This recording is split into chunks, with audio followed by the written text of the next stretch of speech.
waiting for another 5 minutes, okay? But we are nearly there. I'm just looking.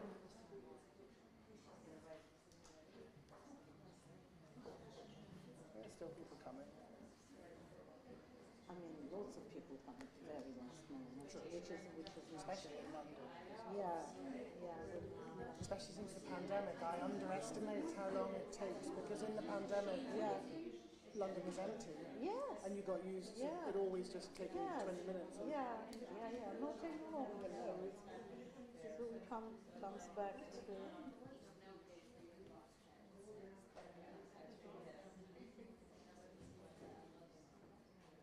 So basically, you read the bit just sort of like after the idea you had. So you're going to tell, then you'll ask me to read a bit, and then I'll. Yes. That's fine. Yeah, I can explain the context, and then you'll explain, and then we'll Sure. move on. Yeah.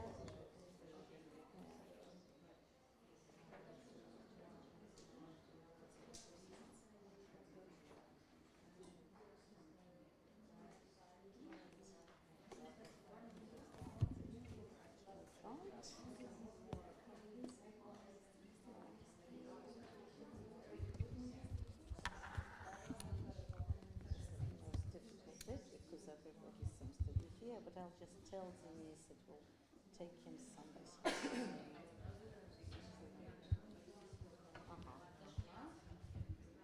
Great. Mike is just for the bar. Are you coming? Yeah, good.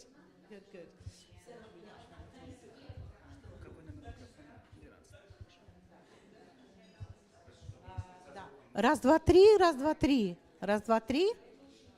Yeah? Okay? Right.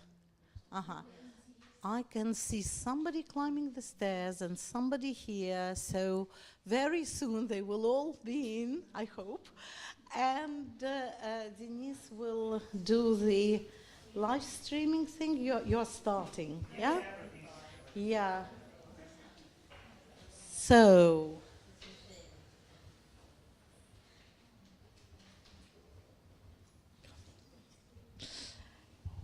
Okay, they're getting their drinks, and then we'll start. But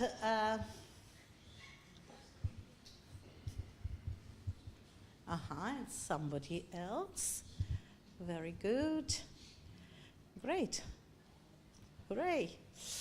There are seats here, Sarah, as well. Closer to. Yep. Yeah. Right. So I think so. So it popped. The mic at this moment. The mic popped, but I think that shows that we should start. Welcome to the Pushkin Club and Pushkin House, and we are delighted to have today Timothy Phillips, who is the author of 3 books by now, and I remember interviewing him about his first book, Beslan, The Tragedy of School #1, which was published in 2008. Then there was, and I think he was interviewed here in the Pushkin House about that. Then in 2017, there was Tim's second book published, The Secret 20s, about British intelligence and the Russians and the Jazz Age. And now this new book with the wonderful title, The Curtain and the Wall. And this what we are going mainly to speak about. And Tim will read something, he will answer my questions, and then in about 40, 50 minutes, maybe 60, we'll finish and we'll ask you to ask your questions, and then we'll have a glass of wine. We are inviting you to, and just informal socializing, and of course book signing, because there are books for you to buy, so that you could see for yourself what a really fascinating book it is. So my first question to Tim, and I think I'll sit down, and I hope I will be seen both like this and on the screens. And my first question to Tim would be, in what way is this book different from your previous books, and how did you come to the idea to write it? Well, thank you very much, Masha, and welcome. Thank you all for coming, and people online.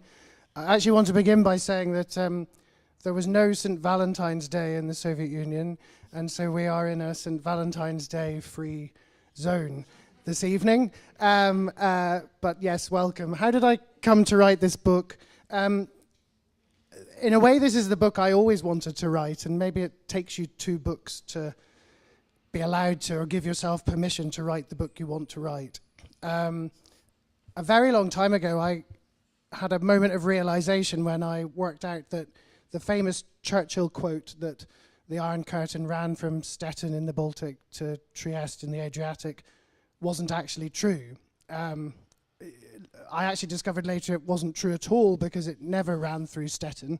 But anyway, it also ran far to the north of that and far to the south of that, because in Europe, everywhere where NATO and the Warsaw Pact touched was in effect the Iron Curtain. And so it ran all the way from the top of Norway, where Norway and the Soviet Union met, to arguably where Turkey and Azerbaijan met, the last place where Turkey and the Soviet Union touched one another. So I worked with this realization. I thought, wouldn't it be amazing to travel along this line? But I couldn't get anyone to be interested in that idea and fund the travel back in 2008, 2009, when I kind of came free from writing my first book. And then it was the European refugee crisis of 2015 that kind of made me think about it again, because suddenly we were seeing, as you'll remember, news stories about razor wire fences being erected across Europe between Serbia and Hungary to stop refugees travelling further north, between Greece and North Macedonia, as it's now called. And I thought, well, this is a kind of new divisions going up in Europe, absolute divisions that are not supposed to be crossable, unthinkable things that are becoming thinkable and then suddenly become normal. And simultaneously, of course, already for a long time in Russia, President Putin had been pushing the boundaries of what was acceptable, playing around with ideas of the nostalgic past, a more muscular Russia.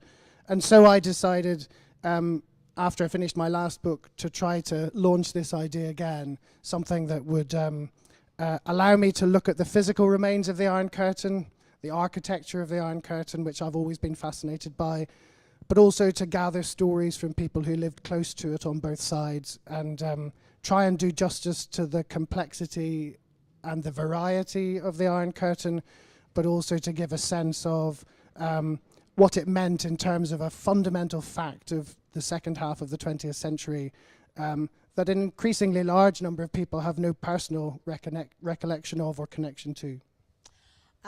Maybe you would like to read something sure. now, just to give you the feel of the book, and then we'll carry on with questions. Sure. Well, I'm going to read what I think is quite a happy section of the book, because our conversation may take us to darker places as time goes on. But I actually started the research for this book in 2018, and I was reading a novel by the East German novelist Christa Wolf, just to get a sense of, it's kind of part novel, part memoir, to get a sense of her take on the GDR. And she wrote in a throwaway paragraph that she was always in the wrong place when the great moments of German history happened. And as an example of this, she said that on the night the Berlin Wall fell, the 9th of November 1989, which many of you will remember, she found herself in a cinema in East Berlin watching the first and only ever gay film to be made in the Eastern Bloc. And it's called Coming Out. That's not a translation. Its title in Germany is Coming Out. And she writes in the novel as if this is a frustrating thing, that she sort of came out of the coming out screening and discovered that the Berlin Wall had fallen. So I immediately looked up the actors in that film, and I kind of cold called or emailed a number of them, and by the next morning, Dirk Kummer, who's one of the stars of the film, had written back to me and agreed to meet me in Berlin and give me an interview. And that was the moment when I felt like the project really had legs and people would talk to me and people had amazing stories to tell. So what happened that night was that it was such a popular film among the gay community in East Berlin, among everyone who wanted East Germany to be different to how it was, and among the gay community in West Berlin, who could come and go from East Berlin with relative freedom. They had to put 2 premiere screenings on. So the first one happened at 7:30 and the second one at 9:30, and that's where we pick up the action.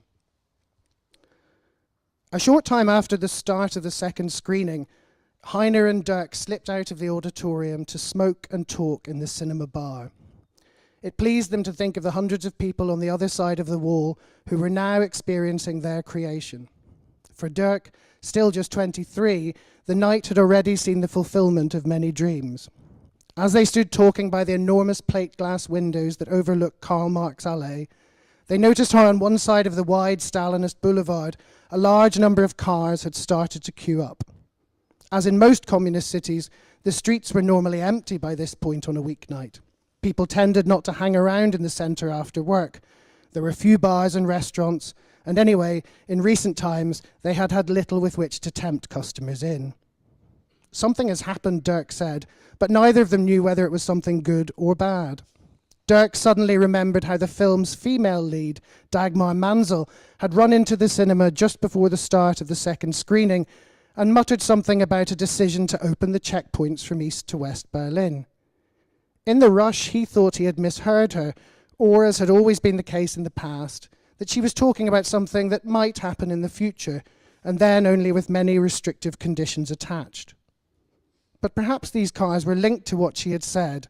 They were all heading towards the wall. The end of the film saw the audience, cast and crew pile out onto the street. Everyone could now see the huge stationary traffic jam. They ran round trying to discover what was happening from drivers and passers-by.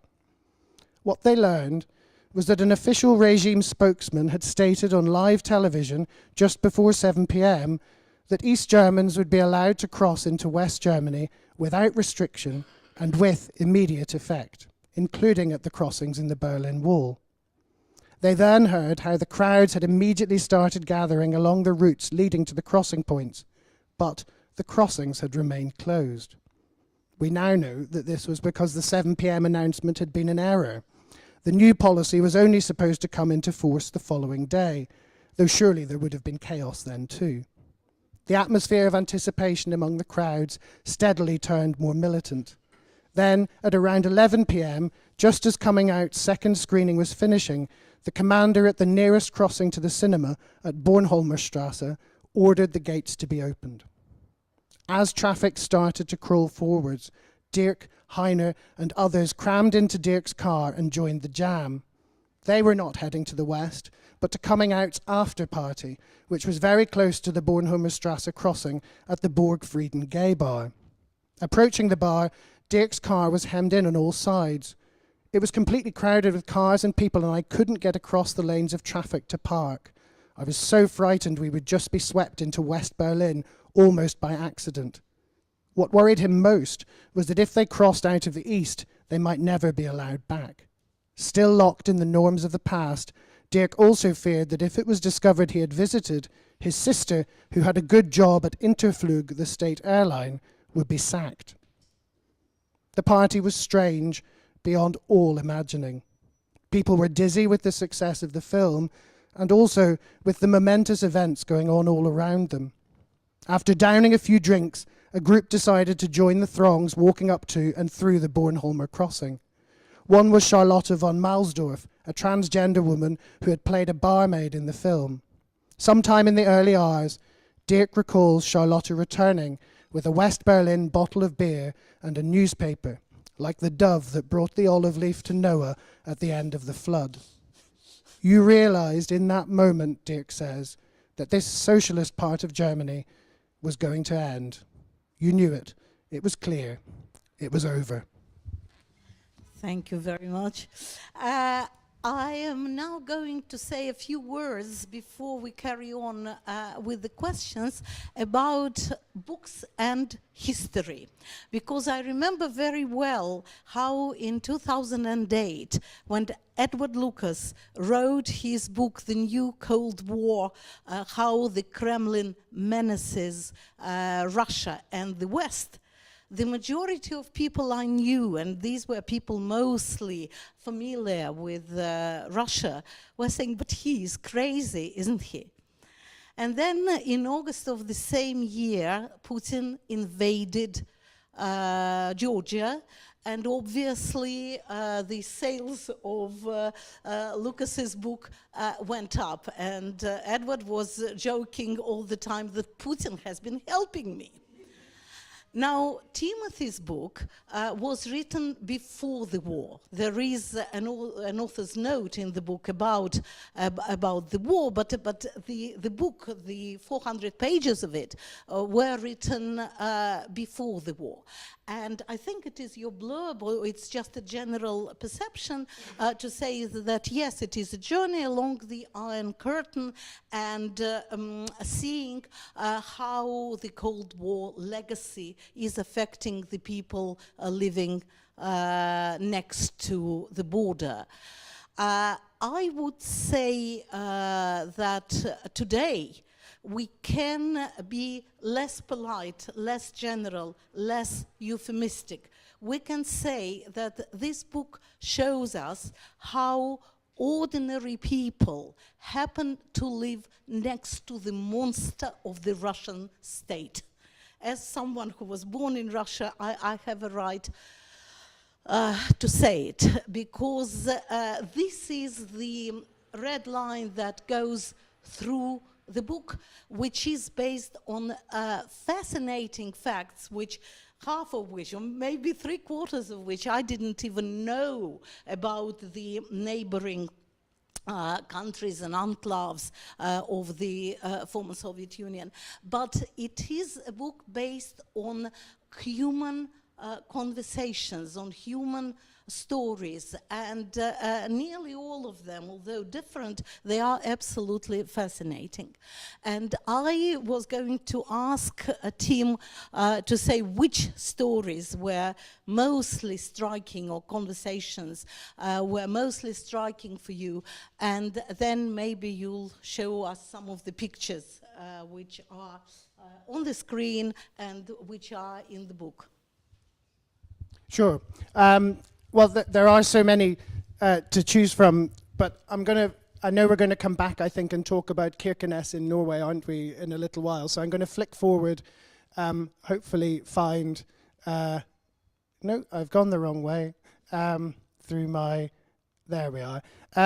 Yes, this lovely house, which hopefully people online can see as well, is the Villa de Nordis in Italy, just inside Italy. Probably Italy is one of the countries that lots of people wouldn't immediately think was on the Iron Curtain, but it had an Iron Curtain border with Yugoslavia, and Yugoslavia was a strange member of the Eastern Bloc, but certainly for the first decade of the Cold War, from 1945 to about 56, this was a really tense border. There was a lot of bilateral hostility because of the fighting in the Second World War, so a lot of hatred between Yugoslavs and Italians, but there was also the ideological dispute. Things got easier as time went on. The Villa de Nordis is approximately 6 meters from the Iron Curtain, and when you get home, if you Google it on Google Maps and look at how the border between modern-day Slovenia and modern-day Italy runs, you'll see that there is a kink in the border. It basically runs north to south. It's one of those borders that was made in Paris, with nobody on the ground looking to see whether it would logically be a good place to put a border. It runs right through the middle of the town of Gorizia, in a fairly unsympathetic straight line. But Countess Ludushka, who lived in the Villa de Nordis, was well connected, and she was very upset at the idea that her bourgeois mansion might end up in Yugoslavia. So she lobbied all in sundry. She lobbied the daughter of Churchill, she lobbied the US general, she threw drinks parties for them, and she succeeded where many, many others failed in having the line of the Iron Curtain redrawn around the edge of her estate. So her garden and this beautiful house are just inside Italy, with a high wall separating them from Yugoslavia for 40 years and now from Slovenia. When I contacted the people who live there now, and the housekeeper said that she thought the owners would be willing to give me an interview, and I went, and it's high walls on 4 sides, you can't see the house from outside, and the doors open electrically, and I assumed that I would be spending time with the descendants of Countess Ladushka. They sort of, everything about how I'd encountered them seemed very grand. And I went in, and someone came to interpret for me, a friend of theirs. I discovered, actually, really fascinatingly, Countess Ladushka had no children, but she had a gardener who she liked immensely, and who was also the local javelin teacher. She left the entire estate to him and his wife, and they live there. He has kind of curated lots of facts about her life, and they told me about how the most recent time when during the communist period, regularly people would flee from Yugoslavia who couldn't get an exit visa for one reason or another, and they'd throw their clothes over the high wall and then clamber over themselves, change into something more respectable, and leave their old Yugoslav clothes in Countess Ladushka's garden. And actually the busiest time of all was, as you might expect, during the Yugoslav wars in the early 1990s, when thousands and thousands of people were coming out, and lots of them came through Countess Ladushka's garden. So that's one kind of rather, I don't know, surprising example, I suppose. It was surprising to me. If we go back a bit further north, maybe some people here will have been here. This is Helmstedt-Marienborn checkpoint between West and East Germany, in the middle of Germany. This is half of it, kind of taken, so half of it's been destroyed and half of it survives as a monument that you can visit, and they take you round. So this is where, if you were coming into East Germany from West Germany, you were searched by the East German police, the border police, and you had to come through here if you were going to West Berlin. So you might not be planning to visit East Germany at all. You were just going to use the transit road to get to West Berlin, and you were searched again 3 hours later at the other end to get into West Berlin in a similar kind of checkpoint. But I won't say too much about this, but the thing that struck me most about this kind of remarkable site, first of all, the scale of it. Secondly, this was actually a site of terror, because in the early 1980s, the Stasi put in X-ray machines, which they used to screen people's cars, because people were finding all kinds of ways of hiding humans and contraband in their cars, in compartments that didn't appear to exist. And so they started to screen the cars with X-rays. If you were just driven through the X-ray channel at a kind of slow speed so they could take the image, you got a year's worth of radiation that you shouldn't have got. But if you were an enemy of the state, if you were someone they didn't like, they would just park you in front of the X-ray for hours. And the contention is, never fully proved, that several people died from X-ray radiation-related cancers who had been dissidents in one way or another from the East German state. And one of the reasons we should believe this is because when the East German state fled from this site in the aftermath of the 9th of November that we were talking about a few minutes ago, they pretty much just left everything. And the only thing they took was the X-ray machines. So they obviously felt that they had something to hide with regard to that. Maybe you'll tell our audience about the Kirkenes, which you mentioned at the beginning, because this is the first chapter in the book, and I was profoundly impressed by it because it shows the Soviet and then Russian aggression in two completely different ways. One episode refers to June 1968. The other two very recent time, and it's of a completely different nature. I would think that if you could talk about Sure. that. So you're looking at the most northerly part of the Iron Curtain. Where I was standing with my back to me I was right at the edge of the water. So that was the Barents Sea in the Arctic Circle. And I'm looking down the Jakobselva River. And you can see on the left, hopefully, a little fence. And that is the Iron Curtain, unchanged since Cold War times. Very few people up there, so you don't need a particularly high fence to discourage them. If you've got that far, you've done very well on the Russian side. So about 40 kilometers further south of there, the most northerly settlement in Norway is Kirkenes. And it has about 2,000 or 3,000 people in it, but it's very strategically important. It's right by the Russian border with Norway, the Soviet border with Norway. And the people in Kirkenes have a very unique relationship with Russia. It was fully occupied by the Soviet Union for the last year of the war. It was liberated from Nazi occupation and they settled there. And Norwegians thought that the Russians were going to keep it. They thought that the Soviets were not going to give it back because that's what happened in lots of other places. But they did give it back. They pulled out in 1945 and they left. And the local Norwegian population has always been immensely grateful for that. And so they felt all through the Cold War and subsequently that they had a special relationship with Moscow. That for whatever reason, mercurial or strategic or otherwise, that they were thought well of in Moscow when other places were not.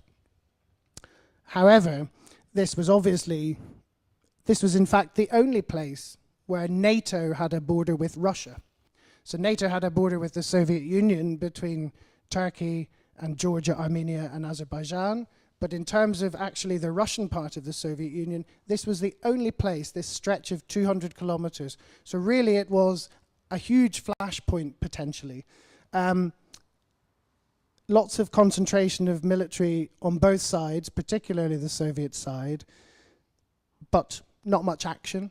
Suddenly one morning in June 1968, people in Kirkenes in the armed forces get their binoculars out and suddenly they see that there are lines and lines of tanks on the Soviet side lined up facing into Norway. They've had no prior warning of this. They don't know what to make of it. They radio Oslo, and Oslo says, no, we weren't thinking this was going to happen either. This is a surprise to us. They let Oslo know that they don't actually have very many munitions. Things have gone a bit sleepy up there, so they're not very well prepared for this. And from other reconnaissance sources, the NATO discovers that actually this goes quite deep. It's not just a few tanks along the border. It's about 60,000 people, 60,000 Soviet troops who seem to be ready to move into Norway. The first thing NATO agrees is to tell no one. So that's why you don't know about it, because nobody talks about it. Nobody knows about it outside of a very small number of Norwegian academics who've written about it and the people who live in Kirkenes. It goes on for 2 or 3 days, and they're waiting to see if a shot will be fired or if something will happen. They don't know what the intentions of the Soviet forces are. And then eventually the Soviets remove themselves and everyone breathes a sigh of relief. Why did this happen? Again, nobody's still quite sure, but we do know that the Soviet troops who were brought to the border were told that Nazis were marching in the streets of Norway again. And so the thought is that this may have been a protest about the involvement of West German armed forces for the first time in NATO exercises after 1945. It was a troop of West German medics who were involved in exercises that still happen regularly in Norway, and Russia still protests about them. So that's one theory. And the other theory is that the previous year, the Norwegian defense minister had gone to Moscow and had a very difficult set of exchanges with his Soviet opposite number. And when they were parting at the airport, the Soviet opposite number had said, well, it's been a difficult meeting, but I think you can expect a surprise next summer. And so some people say that this may have been the surprise. Yeah. So fast forward, I mean, there are so many fascinating stories that, of course, you will need to read the book for them. Of course. But I'll just mention that a very similar aggression is described by Tim when he talks about Porkala in Finland, where Russians kept territory and more or less the local population were their prisoners, and a small place in Latvia called Ziemupe, right? Ziemupe, where the Russians were so unhappy about the possibility of the local population moving out and just leaving this space, that this was a fishing village, and they burnt all their boats. And so there are other stories, but I'm just giving some examples. But a fast forward to Thomas Nilsen. Yes. Norwegia, back to Norway.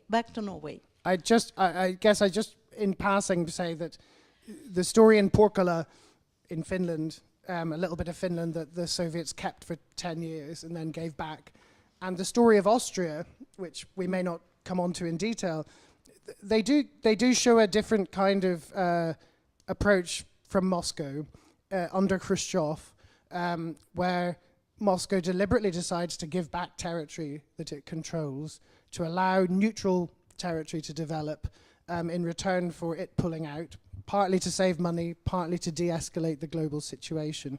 And that's an interesting example where the West doesn't come to meet Moscow halfway.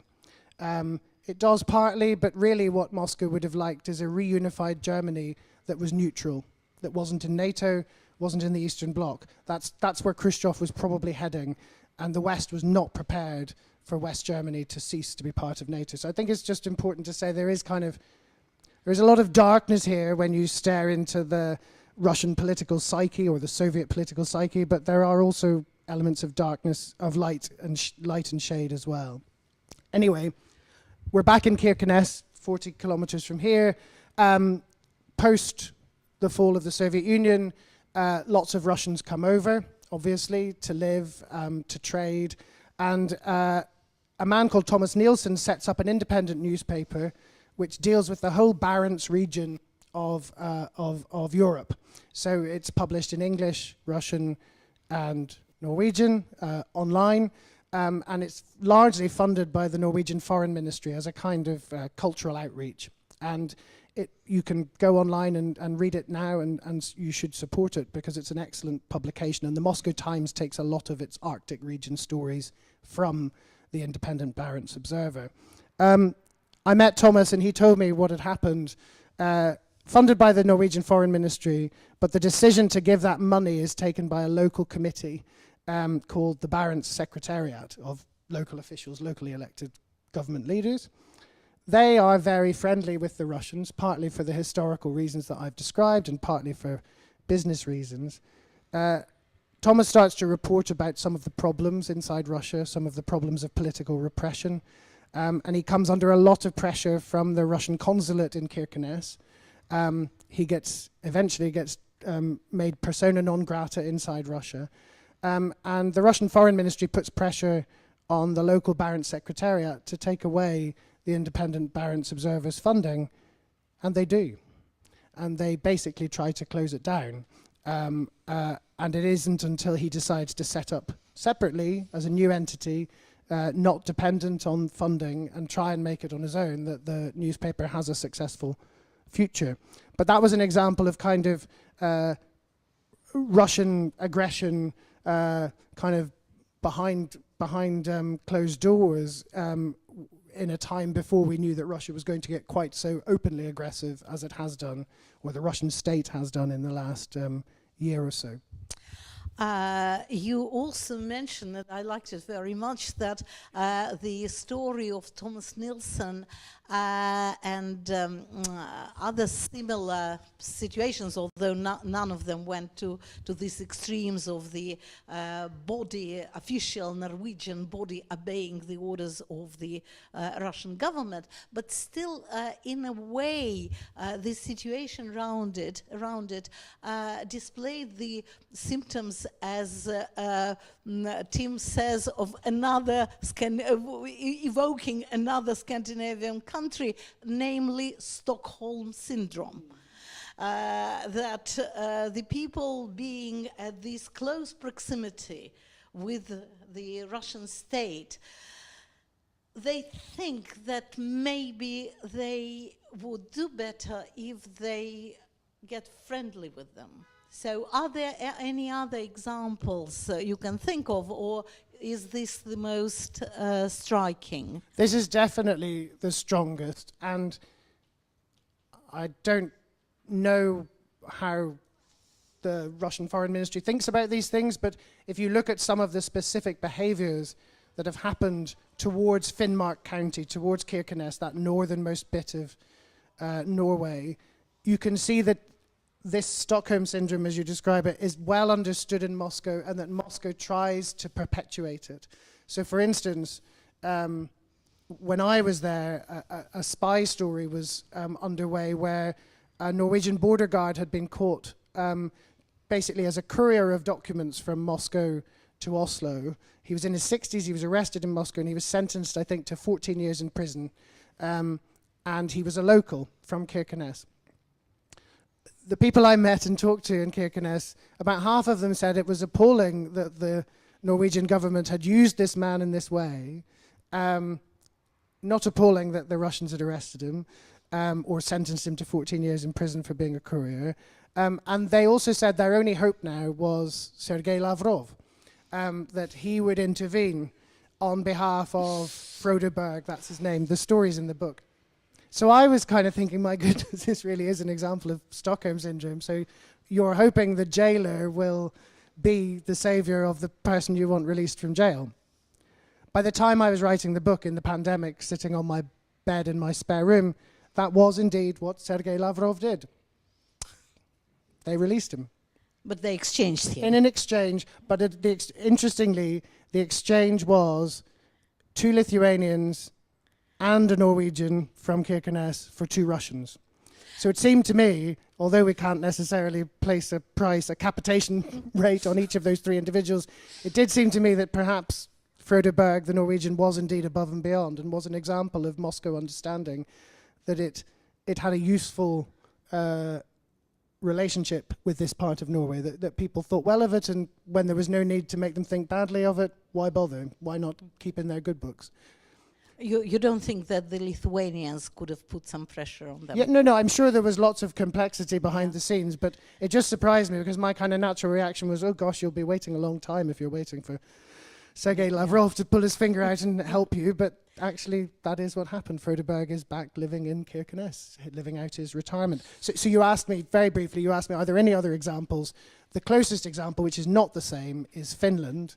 And some of you may have heard the term Finlandization, which is where, it's a Cold War term, in return for having your right to having your own domestic political system, a democracy, capitalism, which Finland had in the Cold War, you give up the right to have any controversial foreign policy, and indeed ultimately you give Moscow a veto over anything that you might do that would be unpopular or difficult for Moscow. And that's what Finland did after 1955. So Finlandization means the illusion of independence when in reality you are controlled in regard to some very big things from another country. But the Finns were never very happy about that. So I think it is slightly different. And of course now with Finland and Sweden wanting to join the NATO, yes, it just shows how much the events that are all there in Tim's book, but still somehow bubbling under the lid, how now it's all got into the open and things have become much more much more in the open, so to speak. There is a theme in the book which I think we need to discuss, especially being here in Pushkin House. And this theme is the theme of nostalgie, as it is called, of the nostalgia of some of the former Soviet citizens for the Soviet Union. There are at least two examples in Tim's book. One is a woman in Vyborg, and they are called Tatiana, and the other is called Anna in Latvia. And they are really nostalgic. So what were your impressions? Did you think they were genuine, and how you explain it? Yeah, I definitely think they were genuine. I mean, I suppose as you get older, I'm in my mid-40s now, you kind of realize that nostalgia is like arthritis and joint pain, one of those things that just develops with age. You might get it when you're 20, but you'll definitely have it when you're 50. So they were definitely sincere, but I suppose my discovery, which is not a unique discovery, but the thing I discovered for myself is that it doesn't really matter to some extent what you went through in your childhood, in your youth. If personally you have happy memories, you know, the people around you, you have friends, you made relationships, you did nice things, you will end up being nostalgic for some of the context that surrounded that, even if on paper, objectively, it looks very dark. Yes, in Vyborg, which was the second biggest city in Finland until 1945, and then it became a closed city just inside the Soviet Union.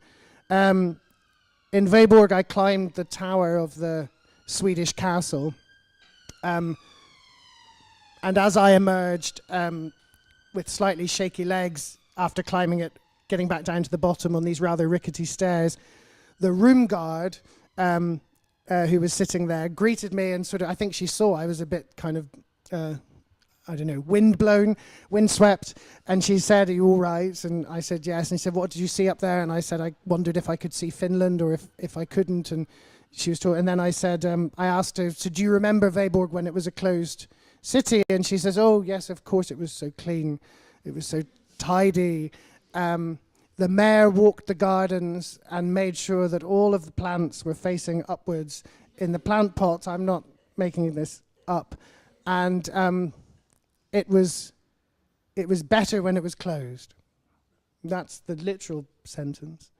And I mean, I think, you know, she was probably in her early 60s, and I think she really felt for her it was better when it was closed. But it's such a surprising sentence. You'd think you kind of, your brain might screen it out before you said it, even if you thought it. But that was her genuine view, and I'm sure she had lots of friends who were thinking the same. And then just jumping a few hundred kilometers south to Liepāja in Latvia, on the Latvian Baltic coast, there's an amazing place. If you ever get the chance to go to Liepāja, just on the northern edge of it is a Tsarist military city that was a closed Soviet city called Karosta, which has the most fantastic kind of semi-dilapidated Tsarist era buildings, Soviet era buildings, stretching over an enormous space, with a huge Russian Orthodox cathedral in the center of it. And that was a closed naval city in Soviet times, and there was a very large Soviet population who mostly weren't Latvians, so military families who came in to live there. And lots of them were just left when the Soviet Union fell apart, and had a very, very painful, difficult 1990s, some of them going back to live in Russia, some of them not, feeling a great deal of hostility from newly independent Latvia, where suddenly their language, which had been the most important language, was disesteemed, their culture, which had been the most important culture, was disesteemed.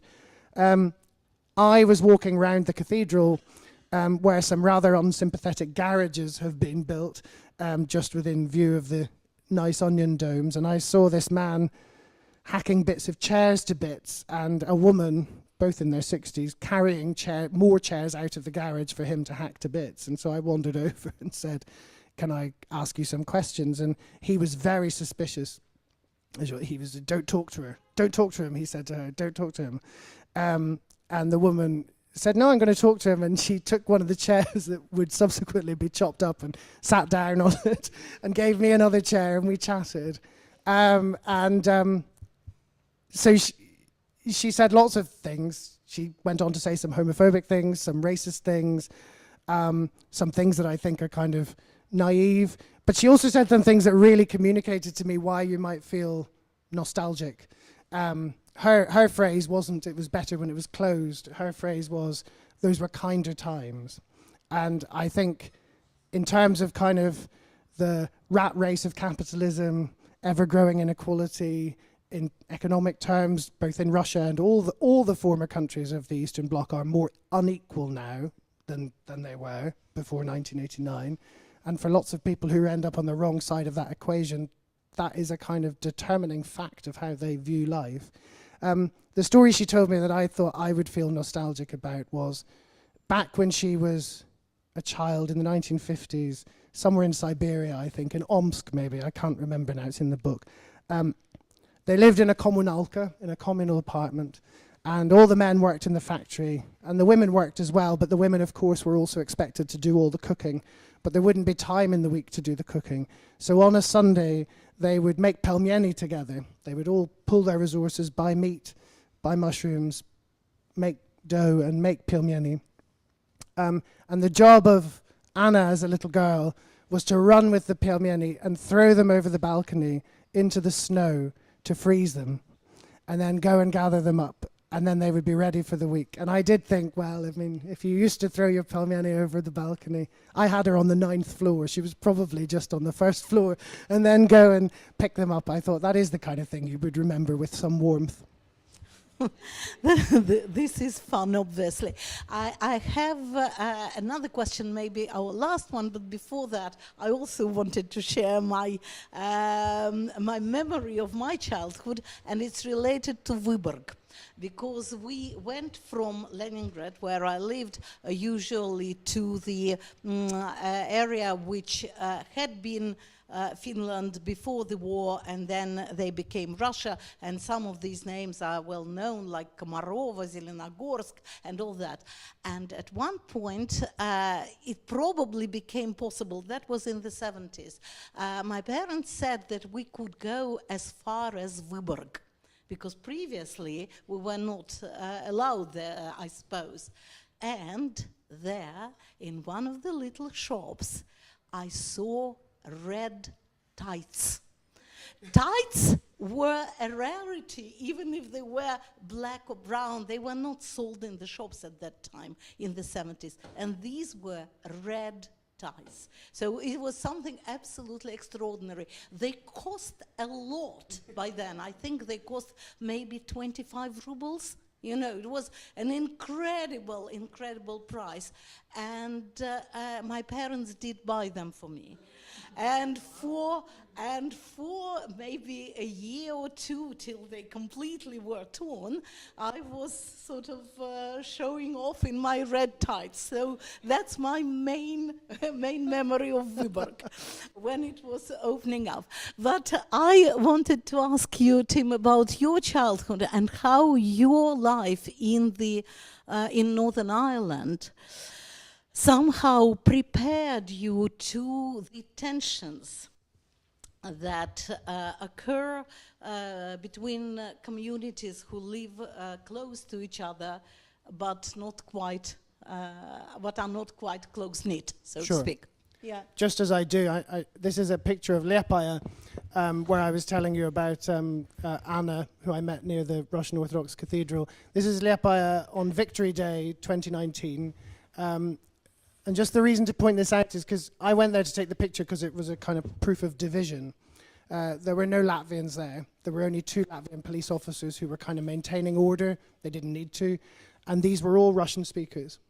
But the reason it's a tragic photo in hindsight is because the crowd that day was addressed by the representative of the Russian community in Latvia, the representative of the Ukrainian community in Latvia, and the representative of the Belarusian community in Latvia, all united in their common understanding of what Victory Day meant, whereas the Latvians had a different view.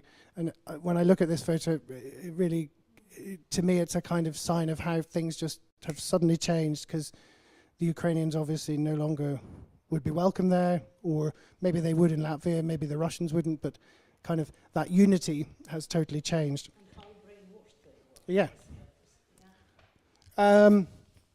Yes, in Northern Ireland. I mean, I was lucky to grow up personally very safe from the Troubles, but I was born in 1977, and so I suppose I grew up surrounded by people killing each other, people who are famous for their hospitality killing each other. That's one of the features you find with civil wars, that people end up being famous for how they treat outsiders, a warm welcome, but actually they end up killing each other. And I think that's something you see commonly everywhere.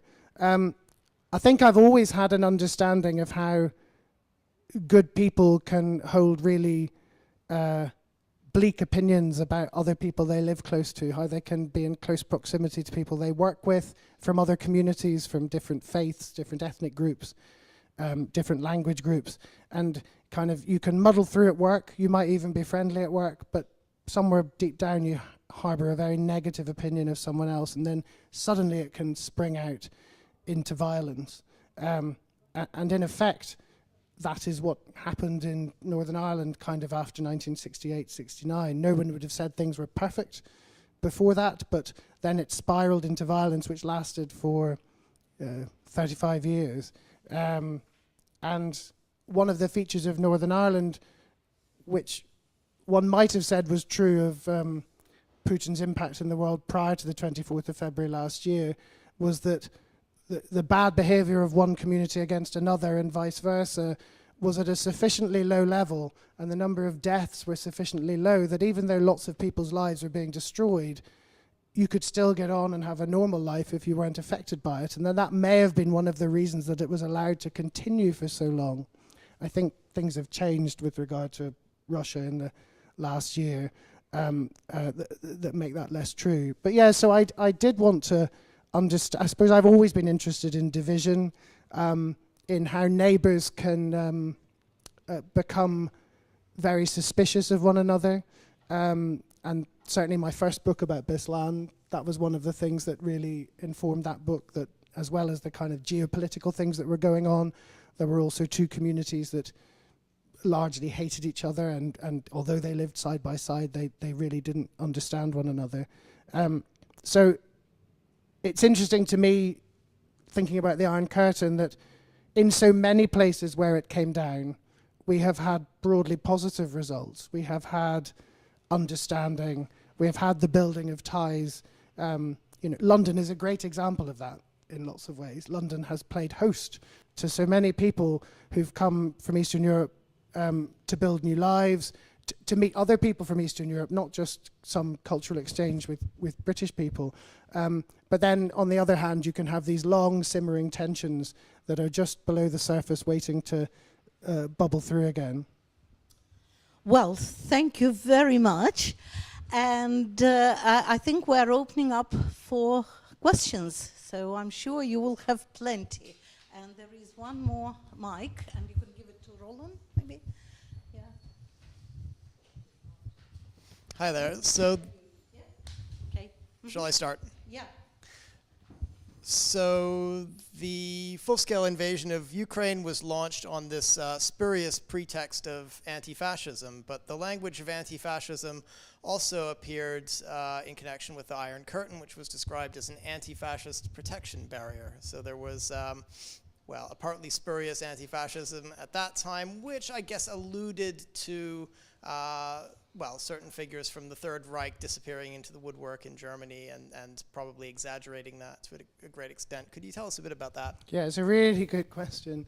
I think probably most people know that there are a lot of ways in which President Putin has kind of seemed to flirt with recreating the Soviet Union, but really his inspiration in so many of his tactics and strategies is the GDR.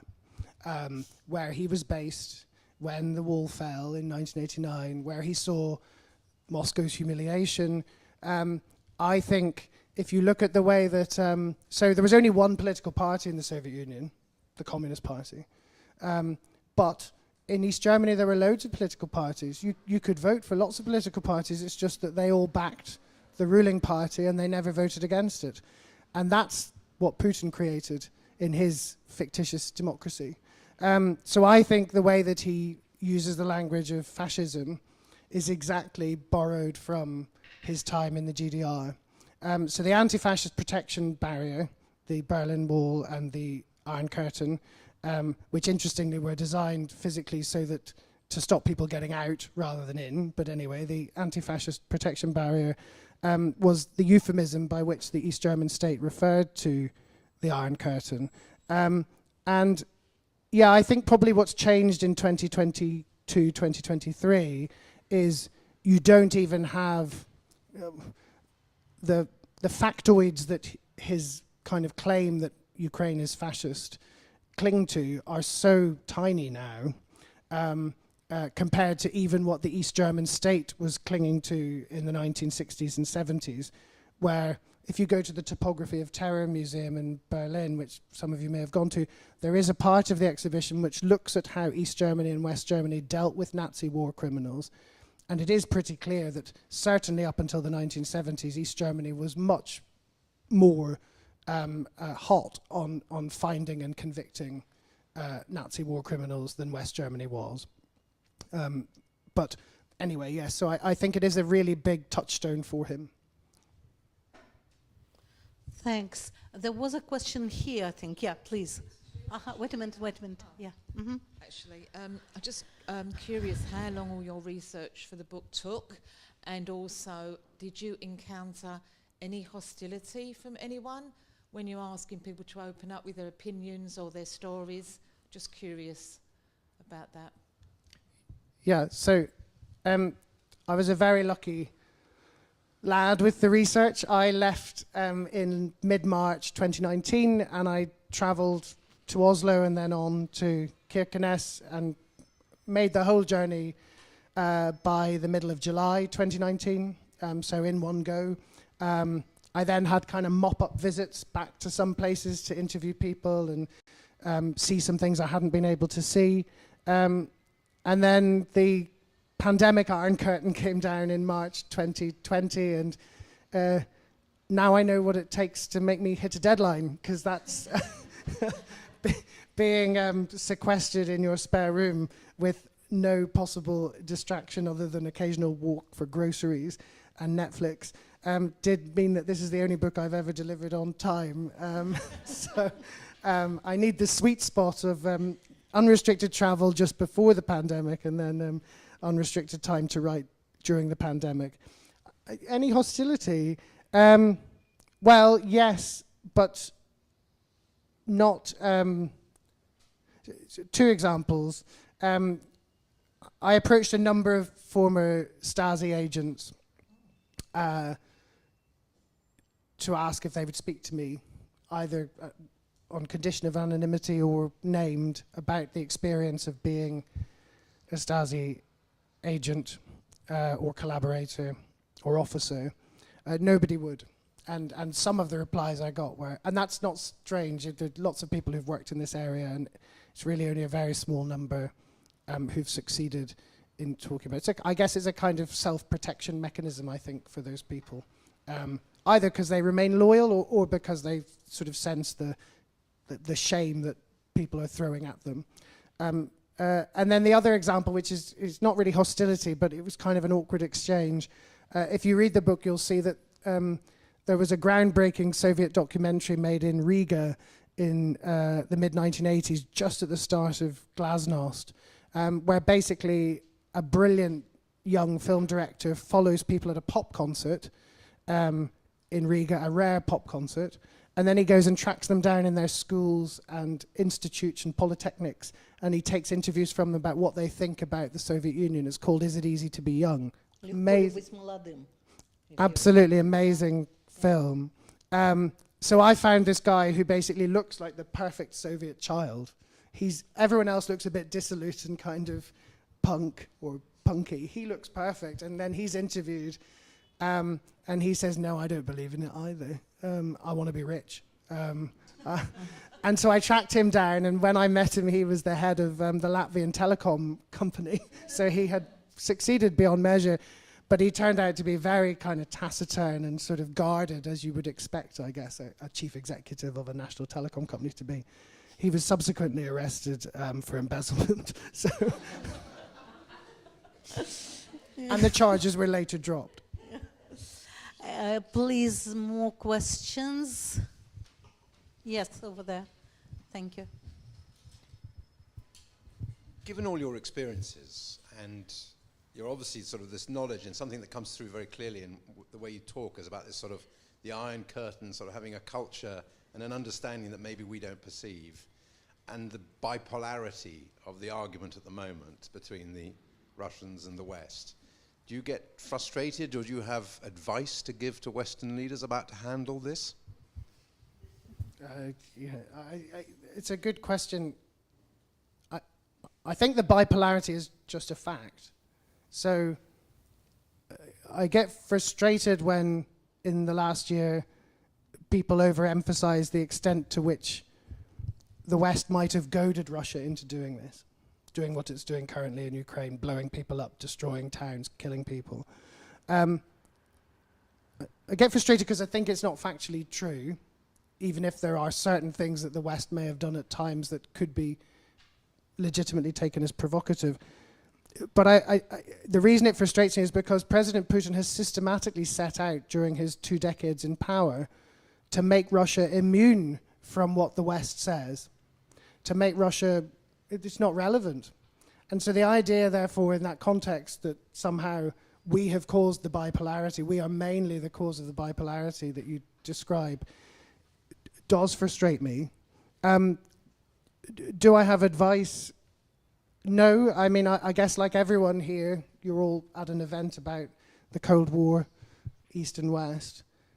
I read the news every day and look at what weaponry is being given to Ukraine, what Kiev is saying, what's happening in Moscow, who's been arrested in Moscow and sent to prison for discrediting the army, which seems to me the most ridiculous new law you can imagine. I mean, who has done more than anyone else to discredit the Russian army in the last year?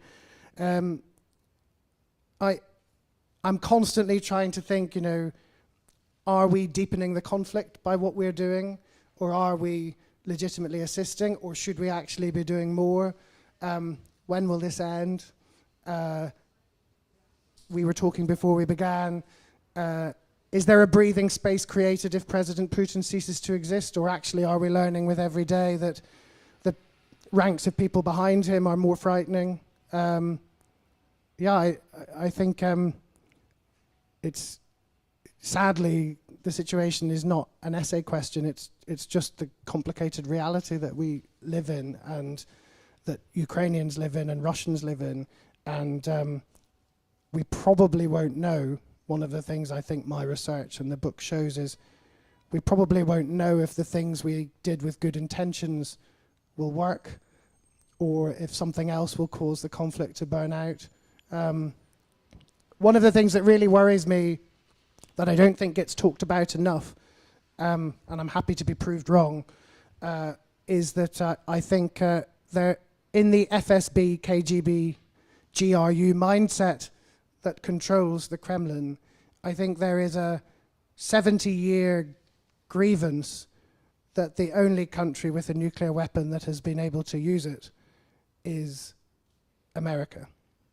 And so when I see, and I don't think that this is not me saying that I think President Putin intends to do that, but when I see the nuclear rhetoric escalating, I do think that they feel that they deserve their chance to get their way, to get Russia's way, in the same way that America did in 1945. Could I possibly only add one thing? Of course, it's impossible to give any advice now, but there is a bit of advice that could be given sort of retrospectively. In these 20 years, for many people, not very many, but for some people, both in Russia and in the West, it was obvious that it is not going to end well. There were lots and lots of signs and symbols that that's the way it's going to. Incidentally, one of your interlocutors in the book, again in Vyborg, the guy you call Kolya, yes. he says that this regime will, it was obviously in 2019, this regime will perish in the war that it will unleash. So, you know, people, and it's not some incredibly prominent person, it's just an ordinary oppositionist, I would say. Yeah. I was talking about Lucas's book, and I remember on its cover there is a quote from Vladimir Bukovsky, the former Soviet dissident who died in 2019. The book, I remind you, was published in 2008, and he said then, the KGB regime is willing to, is attempting to restore the Soviet empire. To him, it was obvious in 2008. To Anna Politkovskaya, who wrote the book Putin's Russia, it was obvious even earlier. They both spoke English. Politkovskaya's books were published in English. Nobody, just nobody, wanted to listen to them. And unfortunately, this, in a way, the feeling of impunity that the regime in Russia has experienced is partially, I think, the West's fault. It's not that the West really provoked it, but it's just sending the wrong signals to very primitive people with KGB mindsets there. This allowed them to behave they did on the 24th of February last year. Please carry on with the questions, because otherwise we'll all get so depressed that... Only happy questions. Yeah, please. Yeah. So considering how many Russians there are in Kazakhstan, how likely do you think Russia is going to invade the country? I mean, I'm not an expert on Kazakhstan, but I mean, it's about a year ago, isn't it, that Putin sent assistance, I think, just before the invasion of Ukraine. And the Kazakh government has been noticeably lukewarm in its support of the Kremlin, I think, since it saw what happened in Ukraine. My view is that for as long as Putin continues to inch forwards and backwards so unsuccessfully in Ukraine, he is too stretched to do anything else militarily, you know, which may worry someone in the Kremlin with regard to the Chinese border at some point, but I certainly don't think that there's going to be a full-scale invasion this side of some resolution in Ukraine, and beyond that I can't really say more. I don't want to kind of speculate just because I'm not expert enough to know. In Moldova, of course, they feel threatened, probably not by the full invasion, but still they do in Moldova, where there is an anti-Putin government at the moment. Please, any more questions? Yes, David. Yes, to what extent... Timothy, to what extent did you come across resentment over the Russian occupation, if I can call it that? I mean, was it more distaste for the Soviet occupation, or did this really translate into some kind of crude or visceral anti-Russian sentiment? I was in East Germany in 1967, and it's the first time I'd seen Russian soldiers. And the family I was staying with, they were actually very pro-Russian. And I didn't feel that they regarded the Soviet forces as occupiers. They were actually very friendly. I just wonder if you came across that, or is it impossible to generalize? Well, I think I did come across people who kind of hadn't had a problem with the setup before 1989, didn't view it as a simple occupation, which has become the kind of normal the increasingly normal way to view what all of the Eastern Bloc states were, and the all of the states of the Soviet Union increasingly is that certainly the Western states of the Soviet Union that weren't Russia, that was a kind of straightforward, simple occupation. So I met people who didn't feel that.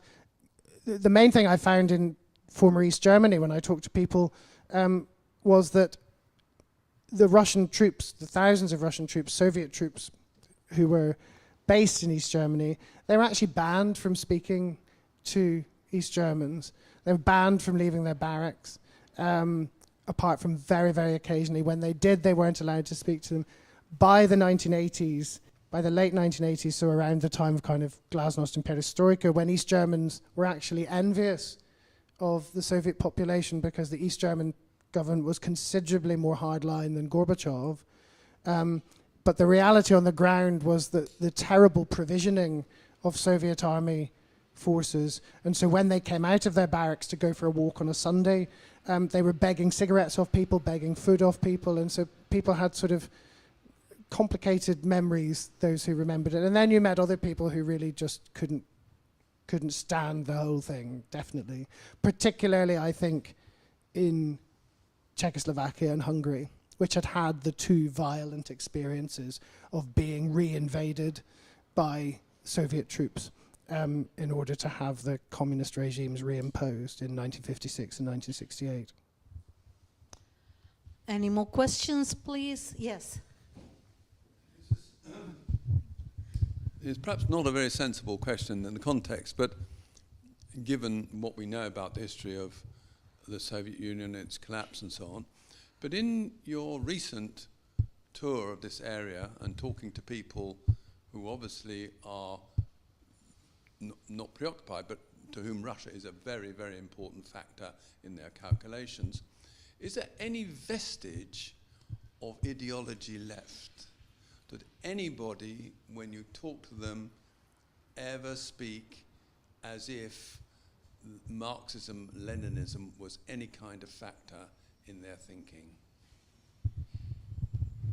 That's a good question. I sometimes feel like my own brain is still catching up with how extremely right-wing the Russian regime currently is.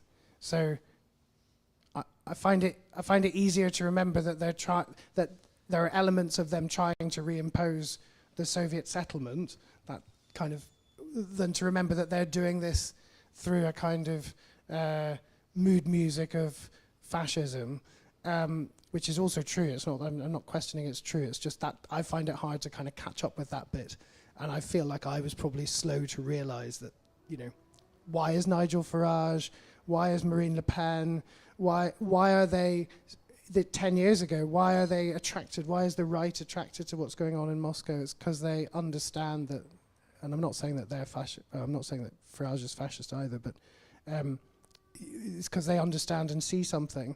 So I think that's one aspect of it. Slightly different take on it. I met several people in several former East Germans, people living in different parts of Germany now, who told me that they were not happy the night that the wall came down. They didn't rush onto the streets. They didn't rush to go and visit West Germany. They were actually sad. And the reason they were sad is because there had been 2 months of protests in East Germany, increasingly large protests before the wall came down. The first protest really since 1953 of any scale in East Germany. And they felt certain the moment the wall came down that there would be reunification and that the whole of Germany would become a capitalist, bourgeois NATO member. They saw all of this. And they were upset that East Germany wouldn't get its chance to be socialist but democratic. And it took them, one of them, it took several weeks to bother to go across to the West and see it. And some people still remember that there's a man who runs a wonderful border museum in Schleswig-Holstein, who I interview in the book, Andreas Wagner. And he's totally clear-sighted about the realities of life in East Germany, but he was not happy the night the wall came down. Wonderful. That's very interesting. Yeah, you know who told me once? I was absolutely shocked that he was very unhappy. But I shouldn't have been shocked, but I was. It was Tariq Ali, if you remember the left winger who lives in London. I was interviewing him, and he said Gorbachev sold all the wonderful ideas, and it was a tragedy and all that. But I think people like that are in the minority today. I would think so. Maybe I'm wrong. Any more questions? Yes, Jacinka. Yeah. Sorry. And then you. Yeah. Mm-hmm. Sorry, you'll probably say that I should buy the book. But I just wondered if you mentioned that there's a border between Azerbaijan and Turkey as well, or there's part of the wall, the Iron Curtain went there as well. And did you go there? And if so, can you say a little bit about it? For sure. So I'm going to flick. This is the cover of the book, actually, so you kind of probably have seen this image, but it's still a good image. So it's worth putting up. There we are. Yes, so the Turkish border with the Soviet Union was mainly Georgia and Armenia, and then it's about, 2-3 kilometers of border with Azerbaijan, tiny border, and then it's Iran. But obviously the border with Armenia is closed because there are no relations, very poor relations between Turkey and Armenia. So the last place where the Soviet Union touched a NATO country, where the Warsaw Pact touched a NATO country that was European, was at this Aralik border crossing, which was closed in the Cold War, but it existed. Nakhchivan province is the province of Azerbaijan that isn't joined to the rest of Azerbaijan. So if you look on a map, it's an exclave of Azerbaijan divided by a little finger of Armenia that goes down to the Iranian border. And yet, it is kind of the center point of the Azeri regime because it is where the Aliyev family comes from. And so the Aliyevs who rule in Baku come from Nakhchivan, and Haydar Aliyev, who is still known as the eternal leader, though he died quite a long time ago, and that's him on a statue in the main square in Nakhchivan city.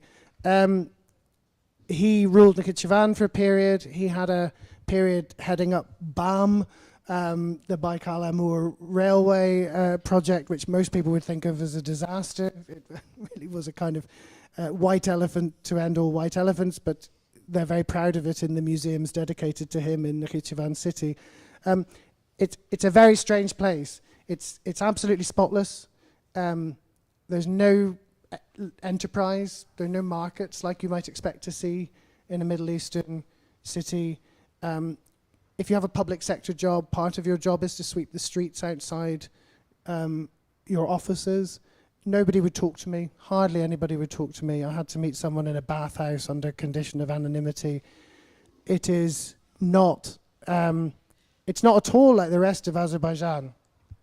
Actually, which although living under a repressive regime has a lot of vibrancy and is often quite Western looking in some ways. This is a really weird kind of North Korean microstate, quite close to Turkey. It was very, very strange, and it wasn't what I was expecting. I did a lot of research before going on the trip, but this really threw me right at the end. This place where people wouldn't talk to me, and the reason there's no enterprise is because if you ran a business, the ruling family have closed it down, and they're the only people allowed to run businesses. You're not allowed, even though it's 41 degrees in that photograph, you're not allowed to dry your washing on your balcony. You have to dry it in your flat because the ruling family in Nakhchivan thinks it looks messy. I think that's kind of insight into the ridiculousness of autocracy, but also imagine how frightening it is to live in a regime that cares even about that. Please, your question over there. Yeah, the mic. Just here. Sorry. Yeah. They need it for the... And then you, yeah? Yeah? Good. Apart from...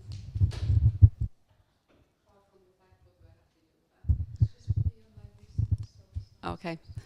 Apart from the fact that Putin is using it as a pretext, do you believe there is a revival of Nazism or fascism going through Europe or maybe even beyond? I mean, I think there are aspects of the far right that are having more success in many countries in Europe and further afield in the last few years. I remember reading an Economist leading article just after the 2008 financial crash, where the last paragraph of it, I've looked for it since and not been able to find it, but I do remember reading it. The last paragraph of it, it was mainly dealing with the collapse of Lehman Brothers and all that stuff. And it said, one of the consequences of this will be populism. This is such a big financial crash that we won't be able to avoid populism. I remember thinking that's a bit exaggerated at the time, and I do think we probably can date a lot of what's happened in all of our countries to that time. I don't think Putin has a point in the way that he attempts to weaponize the words Nazi and fascist. I think the comparisons work much better when you apply them to him than when you apply them to Ukraine. And yet I'm also aware that, as someone once said, you know, the first person to use the word Nazi in an argument has lost it. So you have to be careful how you deploy the comparisons. The comparison I think about most often is about appeasement in the 1930s. And I try and puzzle through how the 2 decades we've just spent with Moscow and our relations with Moscow, all countries, how they might come to be viewed in hindsight. Because actually, you can have a lot of sympathy for the appeasers if you think about it from the context of the First World War and the 1920s and what they were trying to avoid.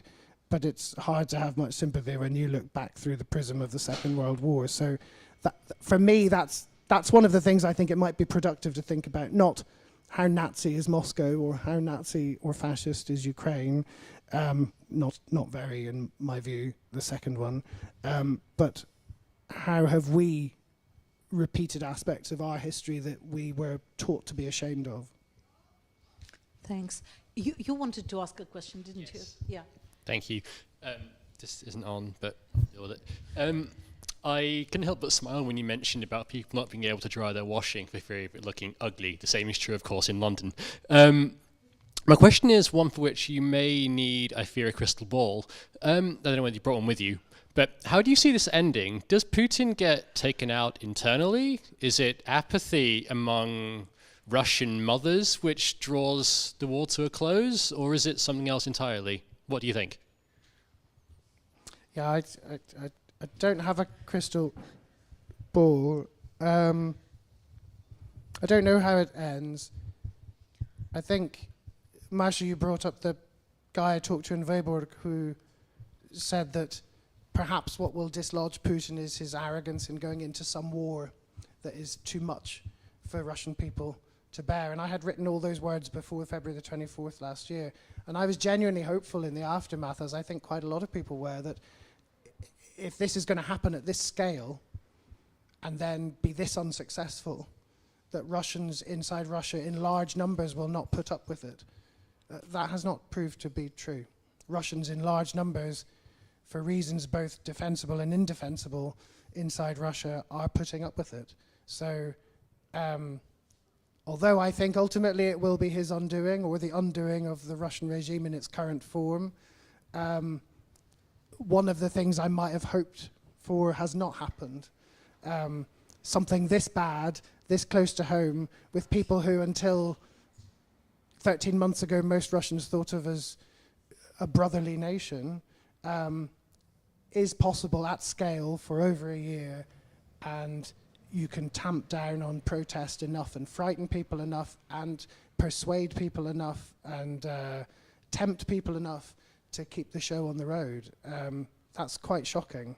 And at some point, I really believe that at some point, if Russia is to have a different future, it will have to have a reckoning with this very difficult psychological inheritance that it's laying up for itself, much in the way that West Germans had to start doing in the late 60s and through the 70s. But that seems unthinkable today, you know, when you can't even commemorate the Stalinist purges anymore, and instead you unveil busts to Stalin in Volgograd. So I don't know how it ends. I do think that Putin went into this knowing that it was his end game. I do think that.